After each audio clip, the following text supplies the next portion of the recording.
अहानबद मयामबु चेसम नवासना तरामनोक सरी अमदे इकाई खुमनब उच्चरी ngasi mayamgidamak puduna laksariba warisi Brazil da thokiba thodok ama oidoini nupi ani gi wari oidoini ahlamanna haibiba miyobagi punsi tinnariba marup mapangi su makha poli haibadu wari sida yamna chauna mami tai hojikti wari si amuk taminarasi numit si yum sagaisagi numidangni mamangi numit singa tauba dumaina nupi se class manung dagi thoroklami mama nabi singa yamna nungsina hak macha ma tawraga hayeng amuk thengnarasi ngasigidi kainarasi hainaraga nupi si parking gi maikai tamna laklami nupi si gi chahi si kunmanga surami wakal nuaina mathangi numita kari kari tawdoino haibagi plan ama khak tawrami yum sagai sagi numidang sida nupi sibu ukhiba miyoi singna kaisu thoidokpa ahongba tonganba nupi sida ude hairami nupi si yamna relax oiraga leiba mali atopa numit singda school loiraga thabak kumba laiba matamda nupi sina mahaki dress si change hek tawi adubu numit sigi numidang sidi nupi si school dagi direct mayumda chatlami adubu jahara thormos mayumda di yawrakide miyamna jaharada khudong thiba khara thoklam gadra haina khanba horoklami amadi police ki mangda tarakadoriba thodok asi chumnagi miyoi ama mangkhibagi thodok ama oiraklamde jahara gi thodok si southern Brazil da laiba apikpa city amada amukta thokidriba yamna tamthiba amadi fazana plan tawraga pangthokpa crime amakhak oiraklami ngasigi crime asida yawribasi marup oibagi mari kalakpa amadi mi amasi kadai da chatli haina yengsinba masida sunatana crime asi pangthokhiba matamda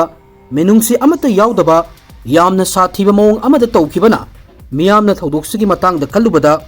masada tu chungba amakhak fawalli 2025 ki February thagi numidang sida thokriba thodoksi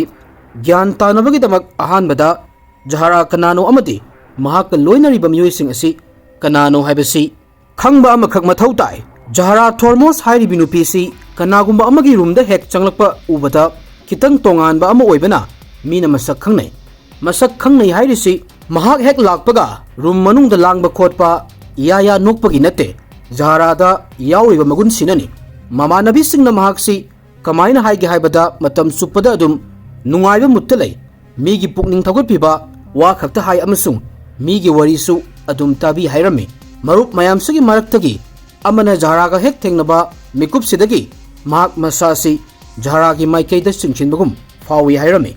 masagi chahi kunmanga surabi jahara masa mathantana mahak ki punsi amakhak sangbatcharami evening college amada biomedical science ki course tamlami nungdingi matamdana store amagi manager ama oina thabak tawrami mayam se tongna social media da video kaya amasu thagatlami college ki fees masana thijarami car sulairami amasung mamangda nungsinaramba nupaga tokladuna anauba mafam amada shift tawduna anauba punsi khongsat amakhak haunabagi sem sarami mahaka khangnaramba nupasi amuk hanna jahara gi manakta chattanabagi court na order su thoklami jahara na mahaki haukiba punsi si kauthokduna anauba punsi mahing amakhak hingba pamlami social media da jahara na mahaki daily routine gym da workout toba makeup tobagi video mahak na mai pakpa achievement achoba macha khudingmak loina social media thagatlami jahara na maning makha tamna hojiki generation gi miyoi ama oina hingliba punsi gi journey si video oina semduna miyam da uhallami khangalami mahaki video mayam asida pamjaba ngaujaba followers kaya ama leirami jahara gi masak matausi fazaba mawong amada uhannaba mahaki skin care se tawnaba esthetician amusulai jahara ga esthetician asiga business agreement amakhak lei makoi ani gi business deal asina miyam da kanaba mayam amasu fangalami makoi ani su paisa talami esthetician asigi maming Pamela kawi Pamela da silbi kamposi jahara dagi chahi ama halli haibadi mahak si chahi kuntaruk surami Pamela makoi gi city sida beauty clinic amakhak lei maruaina mahak na tawribasi eyelash extension tawbagi thabakni mapandagi yengbadadi Pamela sin ha oiribi masagi business amakhak run tawba horoklibi entrepreneur amakhakni adubu manung hanjana yengbadadi Pamela gi mong matawsi mapan thongi saktam siga yamna khetnai Pamela si drug carbar tawbagi maral leirabi nupi amakhakni 2025 sida Pamela si mahakna tawkhiba crime asigi yumda house arrest tawraga chairak phangduna lei haibadi mahaki khongda electronic ankle monitor ama hablami हारिबा device असिना Pamela न करी तौरी कदाई द चटली हाबसी लोइना रेकॉर्ड तौरमी जहारा अमदी पमेला मकोई अनीसी 2023 दगी खंगनरकलमी मकोई अनीगी बिजनेस डील सी यामने इचमचमी अमसुंग ngasi social media gi matam sidadi makoi ani gi si mi mayam na tawnaba ordinary oiba thabak ama khaksuni jahara gi beauty treatments mayam si pamela gi clinic sidagi tawi masigi matung jahara na before amadi after gi video thagatuna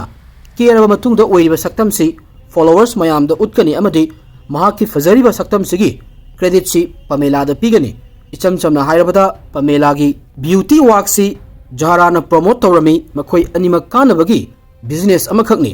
ngasigi influencer gi sangsar sida wafam se anoba nate nongmada sigumba deal sidi lising tawnaramgani matam khara gi di makoi ani gi deal si thabak oina pangthoktuna lei jara gi fazaraba pamela da credit piba photo video kayama uba fanglami adabu matam khara leiraga makoi ani gi mari sida nuaina dabagi mami amakhak taraklami jara gi photos videos post mayam sida uribasi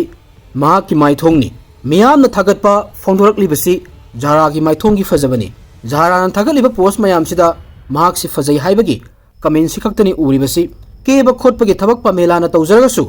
जहारा न केबिबगी credit Pamela द पीरगसु मयाम गे attention थागतपदी जहारा खक्तदा ओइरमी मयाम न क्लिनिक सिगी ममिंग उरगसु मियाम न निंगसिंगदुना लेबदी जहारा की माइथोंग ओइरमी मसुगी मतुंग मखोय अनी की पार्टनरशिप सि लोइसिन किबगम ओइरमी 2024 की जनवरी दा पमेला ना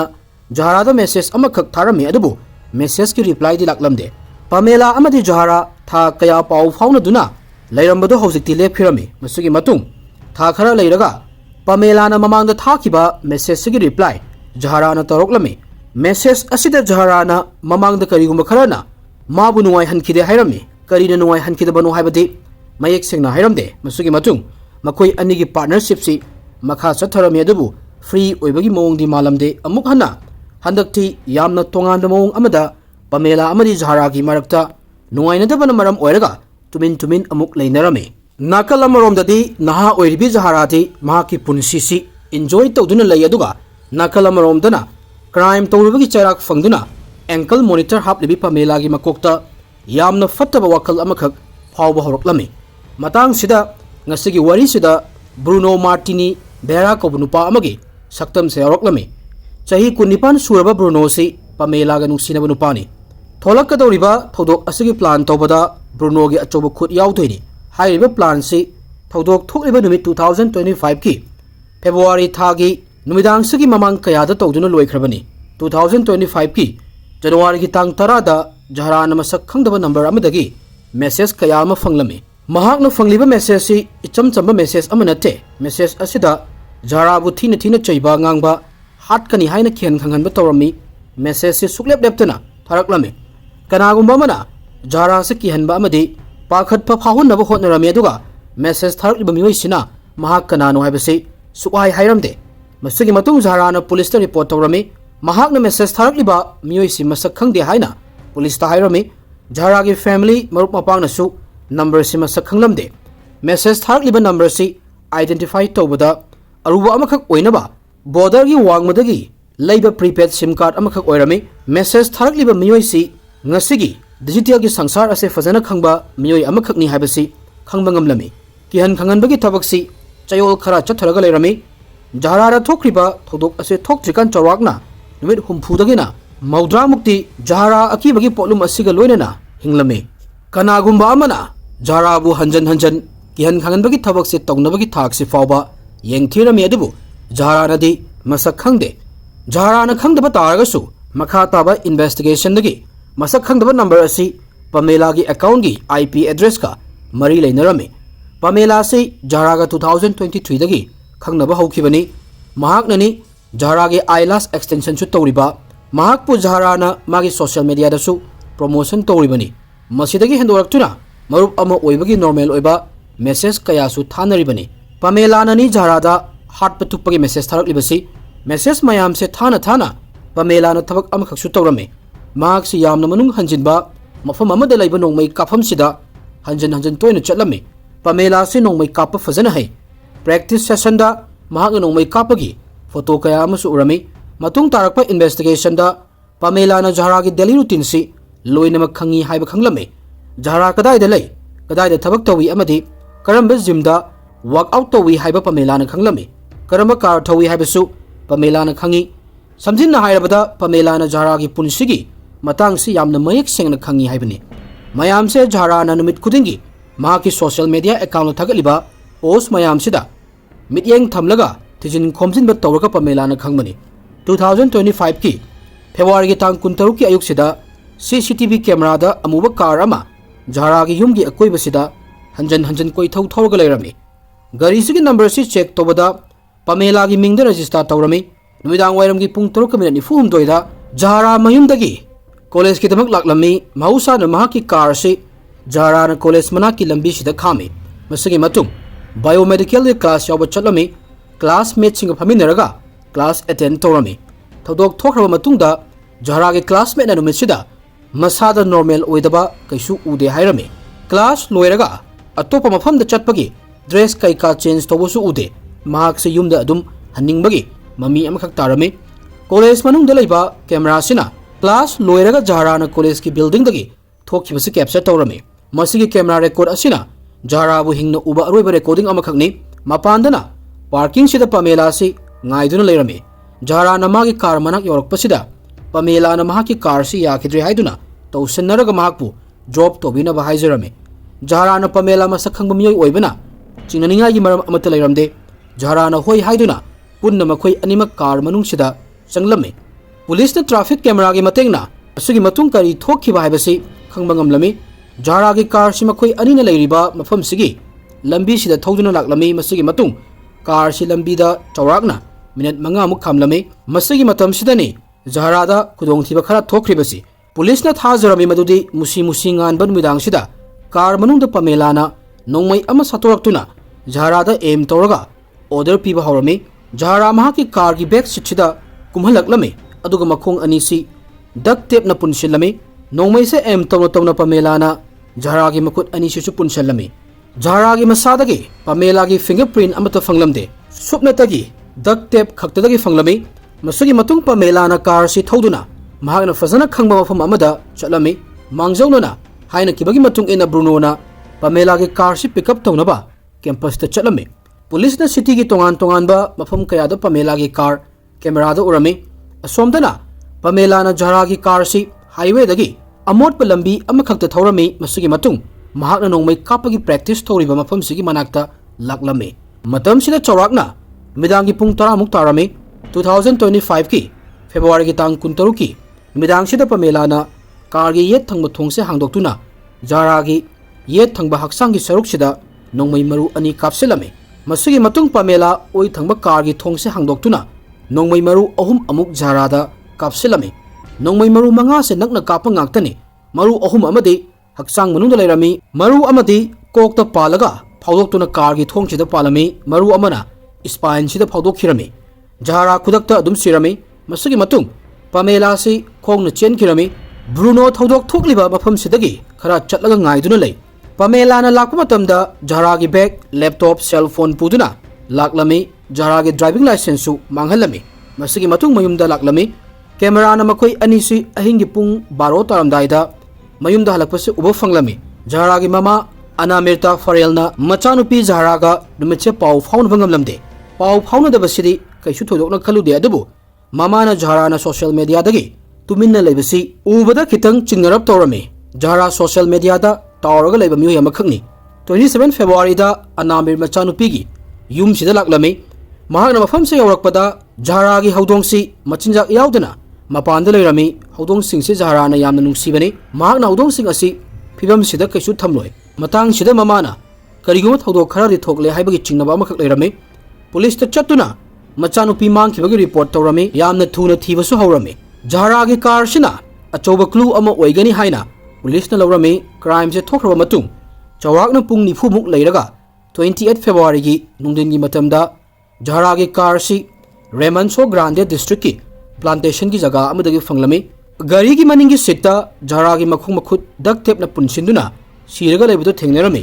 mahaki hana nungsinaramba nupaga yanadaba leiba amuk hana Zahra gi manakta magi ex boyfriend chatpa yadabagi order su leibana